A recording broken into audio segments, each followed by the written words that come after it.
Students, तो आज मैं आपके लिए लेकर आया हूँ क्लास 9 के ये टॉपिक्स न्यूटन सेकंड लॉ। इसका हम मैथमेटिकल एनालिसिस करेंगे ठीक से, और जो यूनिट फोर्स की क्या यूनिट होती है, और न्यूटन्स का थर्ड लॉ, और लीनियर मोमेंटम का conservation law, conservation of linear momentum. तो हम इन टॉपिक्स को देखने वाले हैं। तो चलो स्टार्ट करते हैं। तो हम स्टार्ट करते हैं न्यूटन सेकंड लॉ से। न्यूटन का सेकंड लॉ हमें बताता क्या है।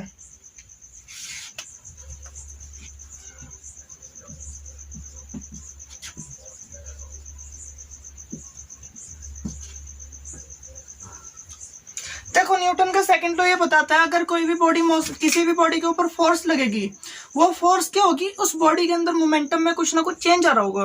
मोमेंटम मैंने अभी कल बताया था आपको क्या होता है, जिसको मैं पी से रिप्रेजेंट करता हूँ, product of mass into velocity. Mass और वेलोसिटी का जो प्रोडक्ट होता है उसे हम क्या बोलते हैं, मोमेंटम बोलते हैं। ठीक है, तो कि एक बॉडी आपके पास, इसका मास और इसकी वेलोसिटी का जो प्रोडक्ट होगा वो क्या होगा, मोमेंटम होगा। तो जब भी किसी भी बॉडी के ऊपर फोर्स को हम अप्लाई करेंगे, तो फोर्स को अप्लाई करने से क्या होगा, उसके मोमेंटम में चेंज होगा।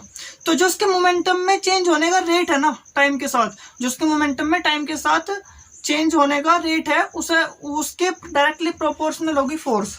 So force on a body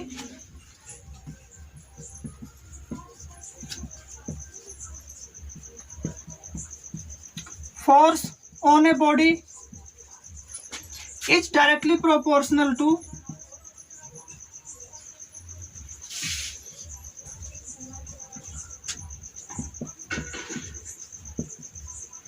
किसके, the rate of change in momentum with respect to time। तो rate of change in momentum with respect to time, ये क्या चीज है, ये कुछ हुआ नहीं आई समझ में।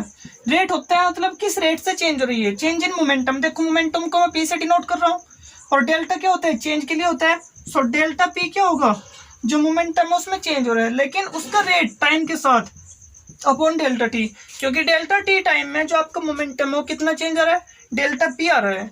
तो ये क्या होगा, जो किसी बॉडी के ऊपर लगने वाली फोर्स है वो इस rate of change in momentum के डायरेक्टली प्रोपोर्शनल होगी। ये बताता है आपका न्यूटन सेकंड लॉ। ठीक है, जब आप प्रोपोर्शनलिटी का साइन हटाते हो तो क्या आता है, F इक्वल्स टू, यहाँ पे कोई एक कॉन्स्टेंट आता है, delta P upon delta T. लेकिन अगर मैंने अभी तक आपको ये नहीं बताया आपके फोर्स की यूनिट क्या होती है। अगर आप मोमेंटम को ऐसा यूनिट में कैलकुलेट करते हो और टाइम को सेकंड में रखोगे ऑब्वियसली, तो यहाँ पर फिर आपकी के की वैल्यू क्या होगी, 1 होगी। ये चीज न्यूटन ने ही डिस्क्राइब की, क्योंकि न्यूटन से पहले फोर्स को कोई इतना अच्छे से नहीं जानता था। और जब फोर्स को इतना अच्छे से नहीं जानता था तो फोर्स को मेजर भी नहीं कर सकता था। तो फोर्स की एक यूनिक जो डेमोन्स्ट्रेशन दी थी वो न्यूटन नहीं दी थी। तो न्यूटन इस कांस्टेंट को खुद से डिसाइड कर सकता था। तो न्यूटन ने माना अगर मैं ऐसा ही सिस्टम यूज कर रहा हूँ तो कुछ नहीं होगा, ये 1 ही होगा कांस्टेंट। सो इन ऐसा ही सिस्टम के की वैल्यू क्या होगी, 1 होगी। सो F इक्वल्स टू क्या होगा, delta P upon delta T होगा, मतलब चेंज इन मोमेंटम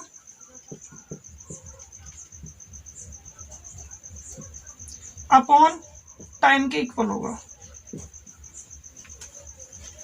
यह है आपका न्यूटन सेकंड लॉ। किसी बॉडी के ऊपर लगने वाली फोर्स, उसमें चेंज इन मोमेंटम अपॉन कितने टाइम में वो चेंज हो रहा है, वो टाइम के इक्वल होगा।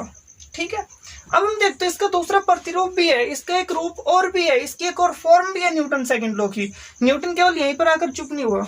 अब देखो आपको, और आप ये बात जानते हो, देखो कैसे जानते हो, बहुत सिंपल है। आप क्या पढ़ रहे हो, F equals to delta P upon delta P T पढ़ रहे हो। यस, मैं मान लेता हूं आपके पास कोई भी एक बॉडी है जिसकी इनिशियल शुरुआत में वेलोसिटी की है v1 है। तो इनिशियल वेलोसिटी कितनी आपने मानी है,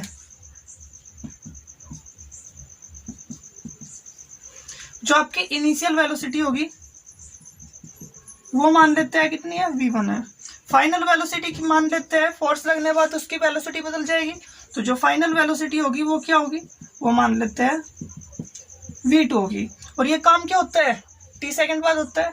सो ये क्या होती है, v1 से v2 चेंज होती है आफ्टर t सेकंड। तो यहाँ पर टाइम कितना लगता है आपका, t सेकंड।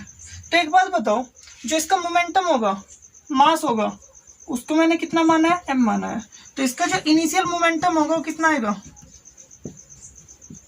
जो शुरुआत में मोमेंटम था यार mv1 आ जाएगा। भाई इसका ये मास हो गया, शुरुआत में जो वेलोसिटी थी वो रख दो, तो आपको क्या मिलेगा, इसका इनिशियल मोमेंटम मिल जाएगा। लेकिन जो आपका फाइनल मोमेंटम होगा कितना होगा, फाइनल मोमेंटम होगा इसका mv2, मास लो फाइनल वेलोसिटी लो। लेकिन मैं कह रहा हूं पे मोमेंटम में चेंज कितना हुआ है, चेंज इन मोमेंटम, मोमेंटम में बदलाव कितना हुआ है इस t सेकंड के अंदर। भाई फाइनल में से इनिशियल घटा दो, भाई मैं कर रहा हूं बदलाव की बात, तो मैं फाइनल में से जो फाइनल मोमेंटम है उसमें से शुरुआत वाला इनिशियल मोमेंटम घटा दो तो मुझे चेंज मिल जाएगा। तो जो चेंज इन मोमेंटम होगा इसको मैं डेल्टा पी से डिनोट कर दूं, क्या होगा, mv2 माइनस mv1 होगा। आप m कॉमन ले लो, v2 माइनस v1 मिल जाएगा। ठीक है, so now from f equals to delta P upon delta T है। अब लेकिन जो डेल्टा पी है इसकी वैल्यू हमने क्या निकाली है, m v2 minus v1 upon T delta T. अब एक बात बताओ, ये जो v2 minus v1 upon delta T है ये क्या है, ये है एक्सिलरेशन।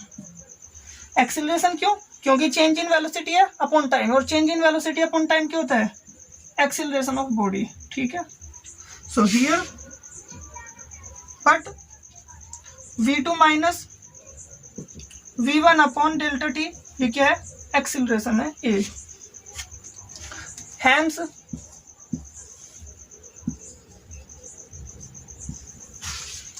जो आपका f होगा वो किसके इक्वल होएगा, ये मास है इंटू ए है, f equals to M A के इक्वल होगा।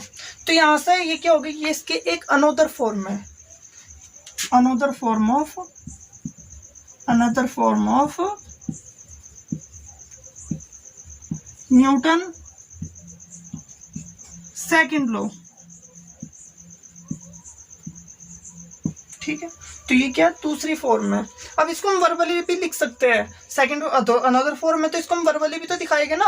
भाई ये दोनों चीजें, इसका मीनिंग और ये जो इसका मीनिंग है दोनों का सेम होता है। इसको मैंने वर्बली डिस्क्राइब किया, इसको भी तो लिख सकता हूँ। किसी भी बॉडी के ऊपर लगने वाली जो नेट एक्सटर्नल फोर्स होगी वो क्या होगी, उसके मास के डायरेक्टली प्रोपोर्शनल होगी।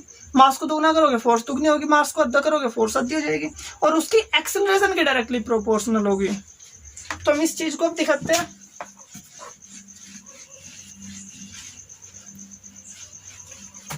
So hence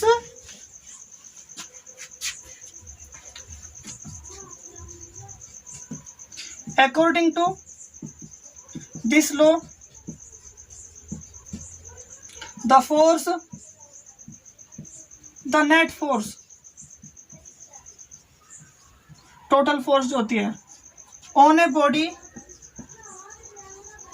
is directly proportional to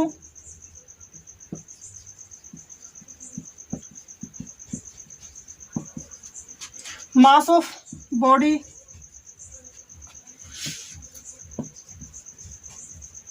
और and acceleration of body।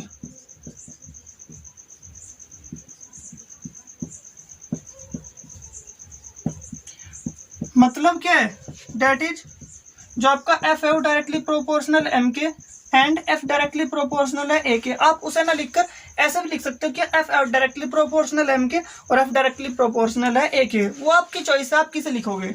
अब आप इन दोनों को एक साथ लिख दोगे, जब आप इन दोनों को एक साथ लिखोगे सो जो f इक्वल्स टू आएगा, f क्या होगा प्रोपोर्शनल m में क्या होगा, और जब आप प्रोपोर्शनैलिटी का साइन हटाओगे तो यहाँ पर एक कांस्टेंट आता है इंटू m में आता है। एक बात बताओ, उसमें इसमें कोई फर्क है क्या, कोई भी फर्क नहीं है। तो इन ऐसा ही सिस्टम, क्योंकि ये तो न्यूटन के हाथ में ही था ना, के को तो डिसाइड करना, के की वैल्यू क्या होगी 1 होगी। सो f इक्वल्स टू क्या आया, m में आया, बस लिखते हैं न्यूटन सेकंड लॉ। और इसको अगर आपको दूसरे में डिस्क्राइब करना है तो क्या होगा, a इक्वल्स टू क्या होता है, delta v upon delta T होता है, मतलब v2 minus v1 upon delta T होता है। सो f इक्वल्स टू क्या होगा, delta m into delta v upon delta T होगा, जो क्या होगा delta M V upon delta T होगा, और एम वी क्या होता है मोमेंटम होता है, so delta P upon delta T होगा। तो आप किसी भी फॉर्मेट में लिख सकते हो, किससे कोई से भी बदल सकते हो, या आप इसके स्क्रीनशॉट ले सकते हो, या 1 2 एंड 3। तो अब हम क्या करते हैं, अब हम इसकी यूनिट देखते हैं फोर्स की, फोर्स को मेजर कैसे करते हैं। अगर मैं एसआई सिस्टम लेता हूँ या फिर सीजीएस लेता हूँ, तो नई केस में देखते हैं। अब आप ये कहोगे भाई एसआई सिस्टम, सीजीएस सिस्टम, ये कुछ बात हजम नहीं हो रही है। देखो ये कुछ नहीं होता है। अगर मैं बात करूं एसआई सिस्टम की, इसमें ये होता है कि जो आपका मास है वो तो लेते हैं आप किलोग्राम में, लेंथ लेते हैं आप मीटर में, और जो टाइम लेते हैं वो लेते हैं हम सेकंड में। लेकिन एक होता है सीजीएस सिस्टम, इसमें आप क्या करते हो, मास लेते हो ग्राम में, लेंथ लेते हो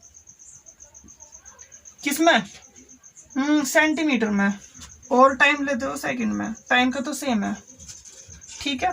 अगर आप मोमेंटम की, एक्सेलरेशन की, मास की वैल्यू एसआई सिस्टम के अकॉर्डिंग रख रहे हो, ठीक है, तो इन एसआई सिस्टम जो यूनिट ऑफ फोर्स होगी वो क्या होगी, हम फोर्स को मेजर करेंगे न्यूटन में। मतलब क्या करा, ओ माय गॉड, जो आपका फोर्स है उसकी यूनिट ही हमने न्यूटन रख दी, उसका नाम ही हमने न्यूटन रख दिया है। तो यही तो टेक्निक है, यही तो चीज है कि न्यूटन ने इसके ऊपर काम करा, न्यूटन ने फोर्स की एक अच्छी डेमोन्स्ट्रेशन दी, लोगों ने उसका नाम रख दिया। भाई ये जो यूनिट बनी है ना फोर्स की, जो अगर हम टेक्निकली देखें तो कुछ और हो सकती थी, टेक्निकली अगर हम देखें तो क्या हो सकती थी, यहाँ पर देखो F इक्वल्स टू क्या है, m में है, मास किस में होता है, किलोग्राम में होता है, और एक्सेलरेशन क्या होता है, मीटर पर सेकंड स्क्वायर होता है। तो जो किलोग्राम मीटर पर सेकंड स्क्वायर है, इसके नाम हमने क्या रख दिया, न्यूटन रख दिया। सो और करके हम क्या कर लेंगे,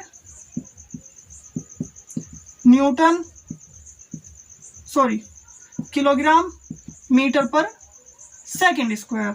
और एक न्यूटन क्या होता है, एक किलोग्राम मीटर पर सेकंड स्क्वायर होता है। न्यूटन को कभी कभी कैपिटल एन से भी डिनोट कर देते हैं, पूरा न्यूटन ना लिखकर। लेकिन अगर आप सीजीएस करो, सो सीजीएस यूनिट क्या होगा इसकी, सीजीएस यूनिट होती है डाइन। ओ आप क्या होगी, डायन। जब आप, और दूसरा नाम क्या होगा, मास किस में रख रहे हो, ग्राम में रख रहे हो, इसमें क्या रख रहे हो, सेंटीमीटर में अपॉन सेकंड स्क्वायर। सो एक डाइन क्या होता है, एक ग्राम सेंटीमीटर पर सेकंड स्क्वायर। और अगर मैं दोनों में रिलेशन पूछूं कि आपकी सीजीएस यूनिट और एसआई यूनिट इन दोनों में क्या रिलेशन है, तो सुन लो भाई, जो आपका एक न्यूटन होता है ना, वो होता है 10⁵ डायन के इक्वल, सॉरी डाइन के इक्वल। ये इन दोनों के बीच का रिलेशन है। I hope you got it, ठीक है, वरना तो फिर हम गूगल मीट पर तो मिलते ही है। चलो अब हम देखते हैं अपना अगला टॉपिक, जो है आज की क्लास का सबसे लास्ट टॉपिक। सो फोकस करो इस पर, थोड़ा मुश्किल लग सकता है, इतना मुश्किल नहीं है। वो है कंजर्वेशन ऑफ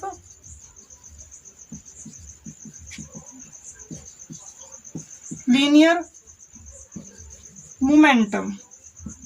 लीनियर मोमेंटम का जो कंजर्वेशन होता है उसे देखते हैं। एक बात बताओ, ये जो आपने रिलेशन पढ़ा है F equals to delta P upon delta T है। अगर आप किसी बॉडी के ऊपर नेट फोर्स 0 कर दो तो क्या है, उसके मोमेंटम में कोई चेंज होगा? पर देखो मोमेंटम में चेंज क्या होता है, जब मोमेंटम में चेंज होता है तो उसके ऊपर एक फोर्स लगती है। अगर आप किसी बॉडी के ऊपर एक फोर्स लगाओगे तो उसके मोमेंटम में चेंज होगा। अगर आप फोर्स ही नहीं लगाओगे तो फिर मोमेंटम में चेंज क्यों होगा? और वही चीज इसमें बता रहा हूं मैं। तो अगर किसी बॉडी के ऊपर नेट फोर्स 0 है ना, तो उस पूरे सिस्टम का जो टोटल मोमेंटम होगा वो कंजर्व होगा। हाँ, ऐसा हो सकता है कि आपके पास ये एक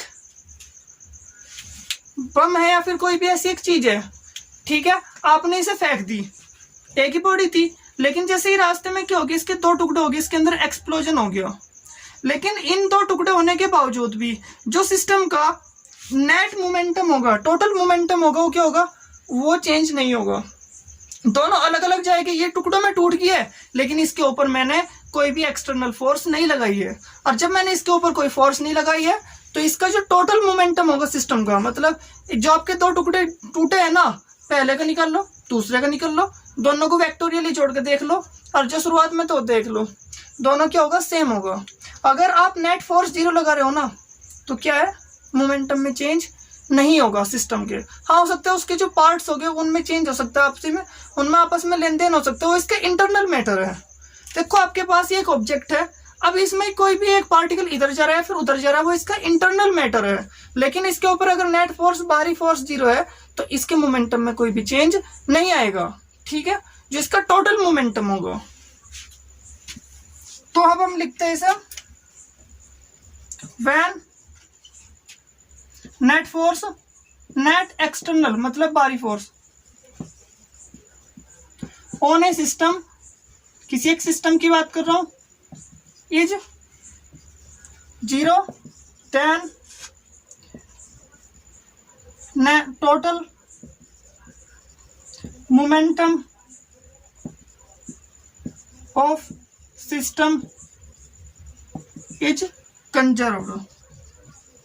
मतलब वो क्या होगा, कंजर्व रहेगा, वो चेंज नहीं होगा। जैसा IE, जो आपका P होगा वो क्या होगा, कांस्टेंट होगा, व्हेन आपका F क्या है, 0 है। जब आपका F 0 है ना, नेट एक्सटर्नल फोर्स 0 है, तो क्या होगा, कांस्टेंट होगा, और मतलब इसमें चेंज 0 होगा, डेल्टा P क्या होगा, 0 होगा। भाई देखो P कांस्टेंट हो गया, फिर ये बोल लो P में जो चेंज हो रहा है वो 0 होगा। अब इसका अगर आपका होगा प्रूफ बताओ, अरे वैसे प्रूफ कुछ नहीं है, सब मुंह माया है।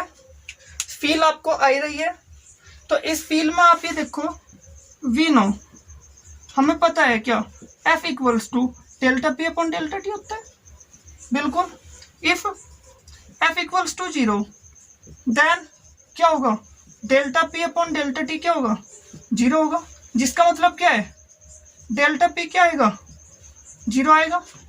और सिंस डेल्टा P क्या है, 0 है, तो वो इस बात को दर्शाएगा P क्या है, कांस्टेंट है।